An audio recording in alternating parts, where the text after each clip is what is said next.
आज की क्लास में टीजीटी 2001 का जहाँ से हमने प्रश्न पत्र छोड़ा था पिछली क्लास में, वहीं से शुरू कर रहे हैं। एक बार फिर से 43 क्वेश्चन नंबर, नव बंगाल शैली किसकी देन थी? तो नव बंगाल शैली अवनींद्रनाथ टैगोर के ही शिष्य नंदलाल बसु की देन थी। इसके जो फाउंडर हैं, संस्थापक हैं नव बंगाल शैली के, वो नंदलाल बसु हैं या नंदलाल बोस हैं।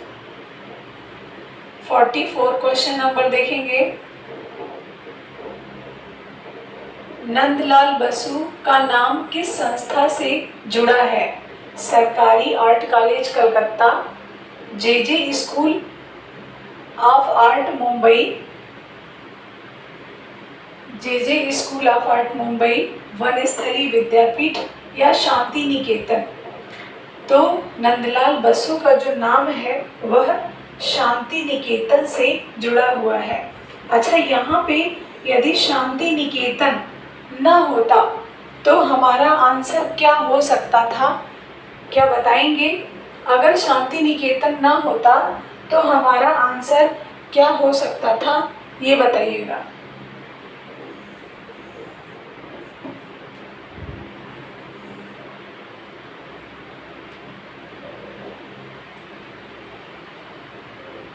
ए हो सकता था सरकारी आर्ट कॉलेज कलकत्ता। क्यों हो सकता था? क्योंकि यहाँ पर इन्होंने शिक्षा ग्रहण की थी। यहाँ पर इन्होंने क्या किया था?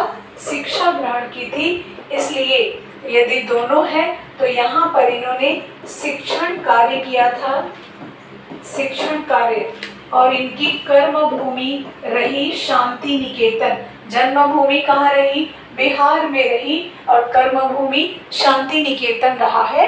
इसलिए इसका सटीक उत्तर, सही उत्तर शांति निकेतन न रहने पर सरकारी आर्ट कॉलेज कलकत्ता होगा। नेक्स्ट क्वेश्चन देखेंगे, क्वेश्चन नंबर 45 देखिएगा।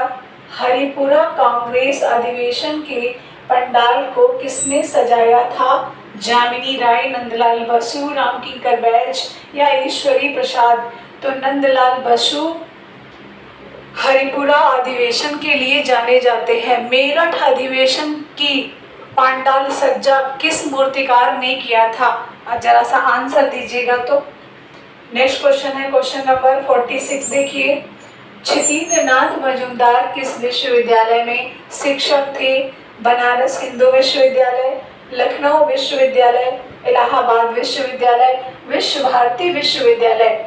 तो ये दो जगह शिक्षण का कार्य किए हैं। कहाँ कहाँ? दोनों जानते रहिए, जैसा ऑप्शन रहे वैसा आंसर करिएगा। पहले इन्होंने Indian society of oriental art में पढ़ाया। Indian society of oriental art, Indian society of oriental art में ये कहाँ है?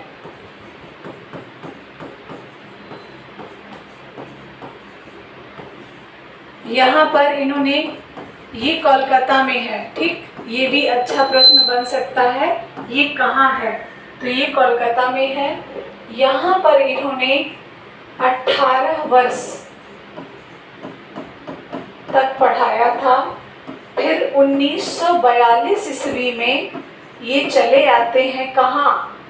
इलाहाबाद विश्वविद्यालय। तो पहला आंसर जो होगा इनसे संबंध रखता है। क्या रखता है? तो इनसे संबंध रखेगा इलाहाबाद विश्वविद्यालय ये। और अगर ये ना रहे तो हम Indian society of oriental art भी कर सकते हैं, लेकिन सेकंड नंबर पर करेंगे। फर्स्ट नंबर हमारा क्या होगा? हमारा फर्स्ट नंबर होगा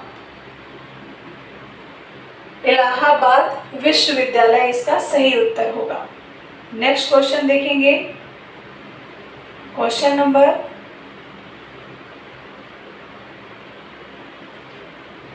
नेक्स्ट क्वेश्चन है आपका 47। असित हलदार किस आर्ट कॉलेज के प्रिंसिपल थे? पटना, कोलकाता, लखनऊ, दिल्ली। तो ये पहली बार जब प्रिंसिपल बने तो सन 1924 ईस्वी में कहाँ ये बनते हैं? जयपुर कॉलेज ऑफ आर्ट में, और एक ही वर्ष रहते हैं। और ये 25 में चले आते हैं कहाँ? लखनऊ कॉलेज ऑफ आर्ट, और इनका नाम जुड़ेगा लखनऊ कॉलेज से ही। यदि ऑप्शन में ना रहे तो भले ही हम जयपुर जोड़ देंगे, नहीं तो इनका जो सही उत्तर होगा वह होगा Lucknow college of art. Question number 48 देखिएगा। रवि वर्मा जाने जाते हैं पौराणिक चित्रों के लिए, प्राकृतिक दृश्य चित्रों के लिए, पशु पक्षी चित्रों के लिए या ऐतिहासिक चित्रों के लिए? तो राजा रवि वर्मा जाने जाते हैं पौराणिक चित्रों के लिए, हिंदू देवी देवताओं के चित्रों के लिए।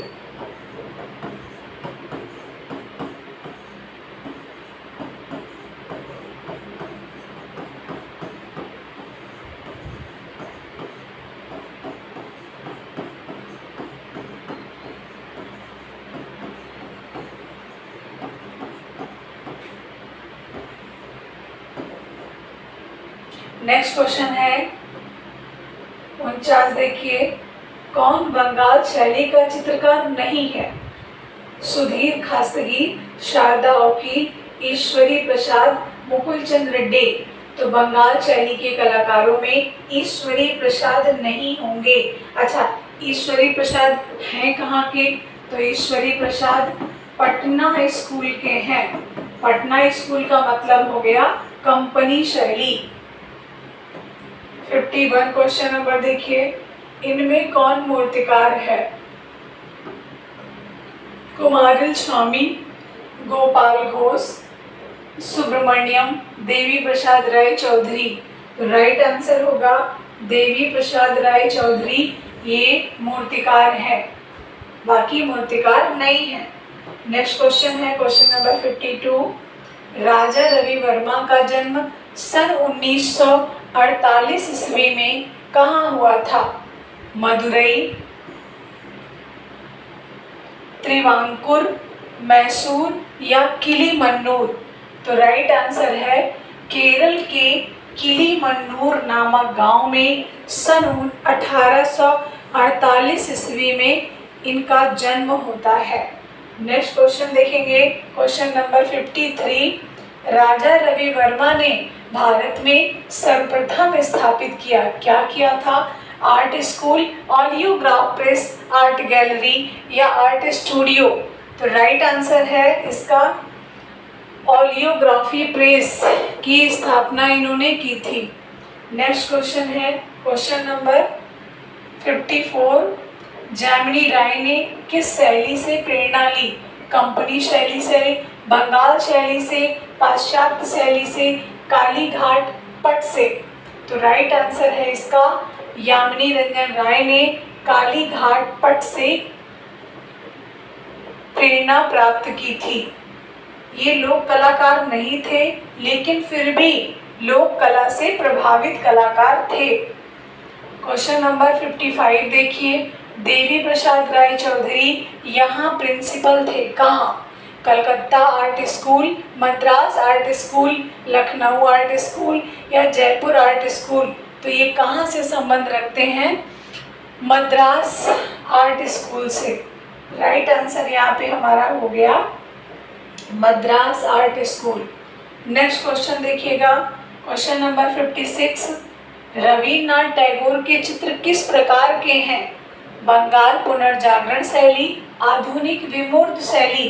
तो राइट आंसर है आधुनिक विमूर्त शैली के हैं। नेक्स्ट क्वेश्चन है क्वेश्चन नंबर 57 देखिएगा।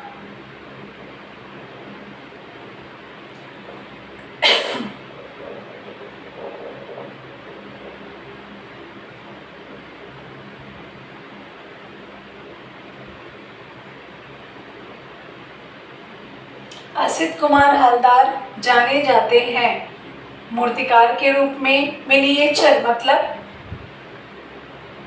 लघु चित्रकार के रूप में, या कवि कलाकार के रूप में, या आधुनिक चित्रकार के रूप में? तो असित कुमार हलदार जाने जाते हैं, किस रूप में? कवि कलाकार के रूप में जाने जाते हैं। इस क्वेश्चन में बहुत स्टूडेंट को परेशानी होती है, बहुत लोग इसमें कंफ्यूज हो जाते हैं कि कवि कलाकार लगाएं या आधुनिक चित्रकार लगाएं। तो आधुनिक चित्रकार आई थिंक पहले होना चाहिए और कवि कलाकार बाद में होना चाहिए। बिल्कुल, पहले आपका आधुनिक चित्रकार यदि है तो हम आधुनिक चित्रकार कर लें, इसके बाद में कवि कलाकार के रूप में इनकी ख्याति ज़्यादा प्राप्त होगी। अगर ये दोनों ऑप्शन है तो पहला आंसर ये होना चाहिए, सेकेंड आंसर ये होना चाहिए। अब देखिए, थोड़ा सा इस प्रश्न में विवाद हमेशा रहेगा। क्यों? क्योंकि ये प्रश्न अभी तक दोबारा रिपीट नहीं हुआ है। आयोग ने उस समय क्या माना होगा ये कहना मुश्किल है। नेक्स्ट क्वेश्चन है क्वेश्चन नंबर 58। अमृता शेरगिल ने चित्रकला की शिक्षा पाई कहाँ से? लंदन, लाहौर, रोम या पेरिस? तो अमृता शेरगिल ने कला की शिक्षा पेरिस से पाई थी। Question number 59। अमृता शेरगिल पर भारत आगमन का प्रभाव पड़ा, किसका प्रभाव पड़ा था? लोक कला का, अजंता चित्रों का, राजस्थानी चित्रों का, बंगाल पुनर्जागरण काल के चित्रों का, किसका प्रभाव पड़ा था? तो अजंता चित्रों का ज़्यादा प्रभाव पड़ा था। वैसे तो राजस्थानी का भी है लेकिन अजंता का ज़्यादा, फिर इसके बाद सेकंड नंबर पे राजस्थानी। नेक्स्ट क्वेश्चन देखेंगे, क्वेश्चन नंबर 60 देखिए। के.एस. कुलकर्णी की कला में पाए जाते हैं क्या? प्राकृतिक दृश्य, ग्राम्य जीवन के दृश्य, प्रतिकृति चित्रों के दृश्य या पौराणिक कहानियों के दृश्य? तो इनकी कला में ग्राम्य जीवन के दृश्य पाए जाते हैं। ये रहा आपका right answer. Next question, question number 61 देखिए। के हैबर के अंतिम दिनों की चित्र शैली है, कैसी है? अलंकारिक है, रेखात्मक है, वास्तवधर्मी है या शास्त्रीय है? तो इनके चित्रों की शैली कैसी है? रेखात्मक है।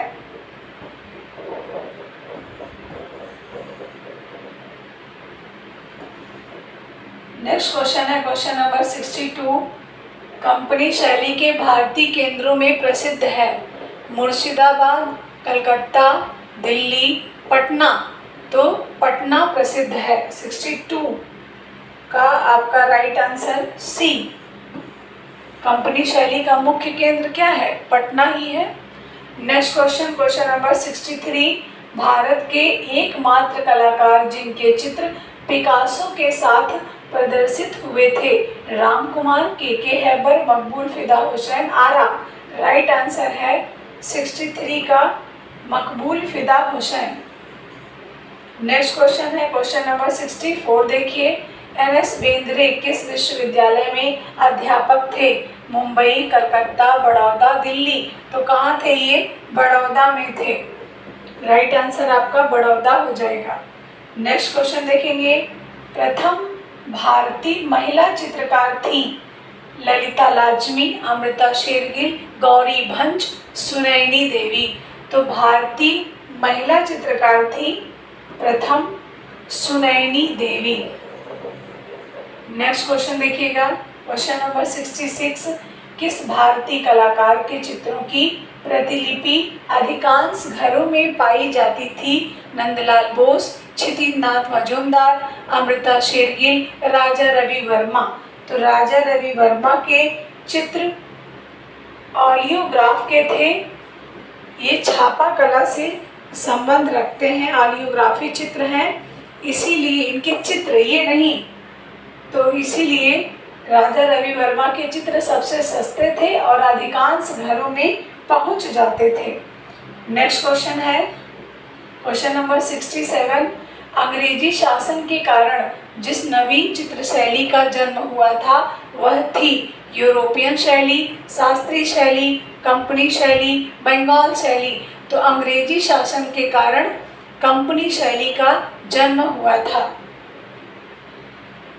राइट आंसर है यहाँ पे कंपनी शैली। नेक्स्ट क्वेश्चन देखेंगे, क्वेश्चन नंबर 68। किस प्रसिद्ध चित्रकार ने फिल्में भी बनाई? गणेश पाइन, अलमेलकर, एम.एफ. हुसैन, यामिनी राय। तो किस चित्रकार ने फिल्म बनाई थी? एम.एफ. हुसैन। इन्होंने अपने जीवन में कुल 12 फिल्में बनाई थी। 69 देखिएगा, इनमें कौन असंबद्ध है?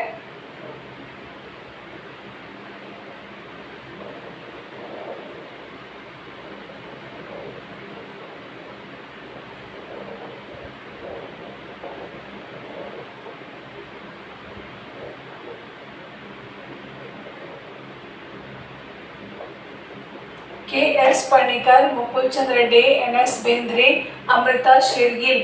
तो राइट आंसर यहाँ पे होगा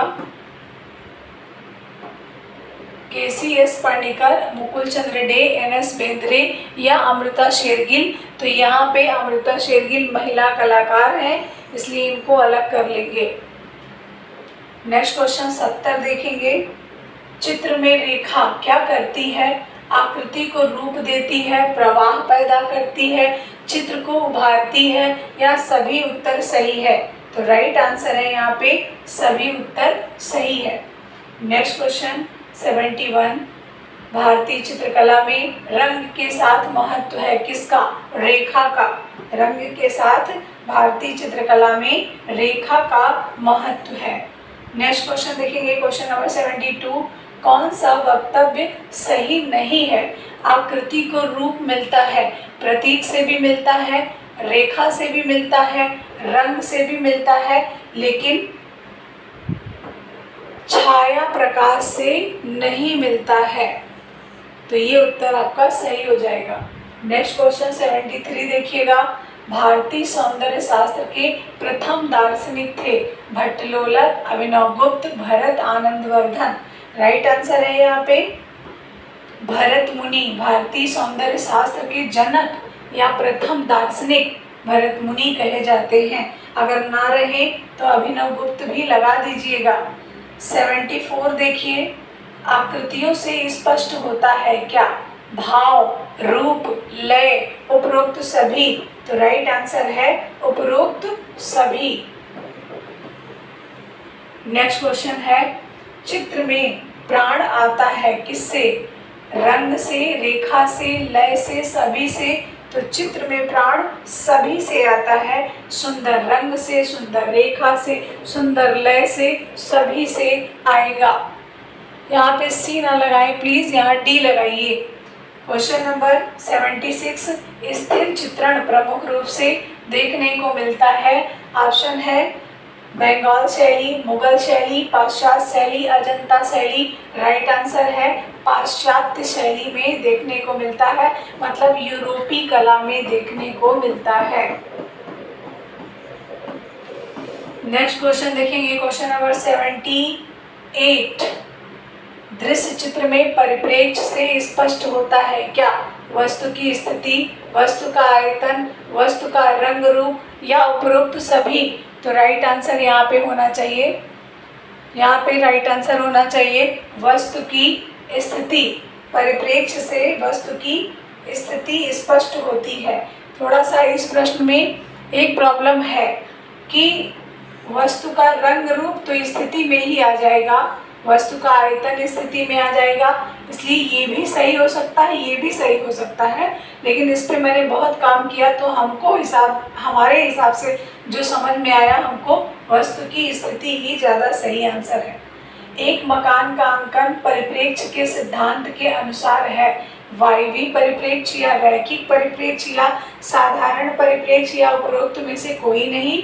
तो राइट आंसर है रैखिक परिप्रेक्ष्य। नेक्स्ट क्वेश्चन देखेंगे, क्वेश्चन नंबर 80 देखिएगा। इनका परिप्रेक्ष्य सिद्धांत में महत्व है। दूरी और नैकट्य, प्रकाश और रंग, विलियमान बिंदु और क्षितिज रेखा या उपरोक्त सभी। तो राइट आंसर यहाँ पे है दूरी और निकटता का परिप्रेक्ष्य से संबंध है। क्या भाई सब लोग ए लगा रहे हो कि डी? परिप्रेक्ष्य में प्रकाश और रंग, विलेमान बिंदु और क्षितिज रेखा। इसमें ए ही सही आंसर होना चाहिए। सभी का हमको बहुत तो क्लियर नहीं होता है, सभी होना चाहिए, क्योंकि परिप्रेक्ष्य का जो सिद्धांत है वह दूरी और निकटता का ही है। दूरी और निकटता यही दर्शाता है परिप्रेक्ष्य। दूरी और निकटता से परिप्रेक्ष्य का संबंध है। राइट आंसर दूरी और निकटता। नेक्स्ट क्वेश्चन, कला क्या है? प्रकृति का चित्रण, भावों का चित्रण, प्राणियों का चित्रण या कलाकार की अनुभूति से परिपूर्ण चित्रण। तो 81 का आंसर डी, कलाकार की अनुभूति से परिपूर्ण चित्रण। नेक्स्ट क्वेश्चन, क्वेश्चन नंबर 82, रस का अर्थ है अच्छी कलाकृति, कलाकृति में प्रदर्शित भाव, कलाकृति का विषय या 82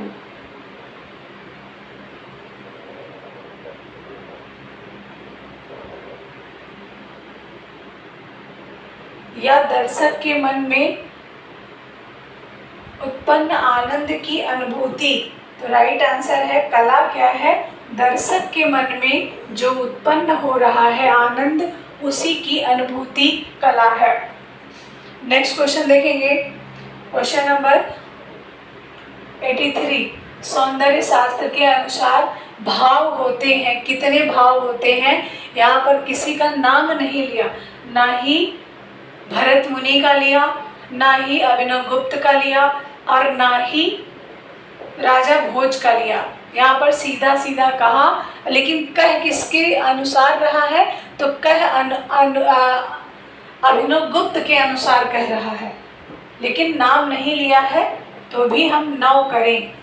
अभिनव गुप्त के अनुसार कहेगा भाव कितने हैं, तो भी 9 है। भरत मुनि के अनुसार कहेगा भाव कितने हैं, तो 8 हैं। राजा भोज के अनुसार कहेगा कि भाव कितने हैं, तो 11 है। नेक्स्ट क्वेश्चन देखेंगे, क्वेश्चन नंबर 84, इनमें से कौन असंबद्ध है? रूप, भाव, वर्ण, चित्रकार। तो सही उत्तर है आपका चित्रकार असंबद्ध हो जाएगा, क्योंकि रेखा, रंग, रूप, तान, पोत, अंतराल और रूप भेद, प्रमाण, भाव, लावण्य, योजना, सादृश्य, वर्णिका, भंग और संयोजन के सिद्धांतों में 6 सिद्धांत, सहयोग, सामंजस्य, संतुलन, प्रभाविता, प्रमाण और पुनरावृत्ति। तो इनमें तो कुछ है नहीं, चित्रकार बिल्कुल अलग हो गया, ये एक व्यक्ति हो गया और ये सब क्या हो गए? सिद्धांत हो गए। नेक्स्ट क्वेश्चन देखेंगे 85, वात्स्यायन रचित काम शास्त्र की व्याख्या का टीका में कला के खंडंग का उल्लेख किसने किया है? तो पंडित यशोधर ने किया है। 2001 का पेपर सॉल्व हमने किया, उसमें उस समय 85 क्वेश्चन ही पूछे जाते थे, वही क्वेश्चन यहाँ पे सॉल्व हो चुके हैं। और एक बात हम आपको बताएं कि जो हमने मॉडल पेपर की क्लास दी है वो आपके लिए बहुत महत्वपूर्ण क्लास है, कृपया उसको जरूर करें। और उसमें हमने 125 क्वेश्चन के एक पेपर बनाए हैं। डेली आपको 2 पेपर जिस समय अपलोड होगा उसी के नेक्स्ट डे उसी टाइम पर आपको आंसर की भी वहीं अपलोड मिल जाएगी। मॉडल फर्स्ट के नाम से, मॉडल सेकंड के नाम से, फिर मॉडल थर्ड के नाम से, फिर मॉडल फोर्थ के नाम से। इस तरीके से आपका 15 दिन में 30 टेस्ट मॉडल में होगा। और जैसे 10 बजे रात में अपलोड हो रहा है तो 10 बजे रात में दूसरे दिन ही आंसर की वहाँ पर अपलोड हो जाएगी। बाकी किसी को कोई समस्या हो, समझने में कोई प्रॉब्लम हो, ये आपको कहाँ मिलेगा, किस क्लास के किस कंटेंट में मिलेगा? तो ये आपके पास ऑफिस का नंबर है 8545004467। इस नंबर पे बात कर लीजिए, आपको स्पष्ट जानकारी मिल जाएगी। और नई क्लास जो चलने वाली है वो 2 तारीख से डेमो क्लास चलेगी। अभी कोई भी स्टूडेंट फीस पेमेंट ना करे, पहले क्लास को देखे समझे, उसके बाद ही क्लास आप लीजिए। और वो क्लास बेहतर आपको लगे तब आप लीजिए, मेरे कहने से बिल्कुल नहीं चाहिए। आज की क्लास में इतना ही, नेक्स्ट क्लास हम कल करेंगे। Thank you so much. और मॉडल पेपर का कोई भी PDF आपको नहीं मिलेगा, वहाँ पर 2 मॉडल पेपर 3 दिन के लिए रखे जाएंगे। आप चाहे उसको लिखें, चाहे पढ़ें, चाहे रटें, चाहे जो मन सो करें, लेकिन आपको उसका PDF नहीं दिया जाएगा। ये सब बातें पहले ही बताई जा चुकी हैं, बार बार इसको रिपीट करने का कोई फायदा नहीं है। थैंक यू सो मच, सभी को नमस्कार।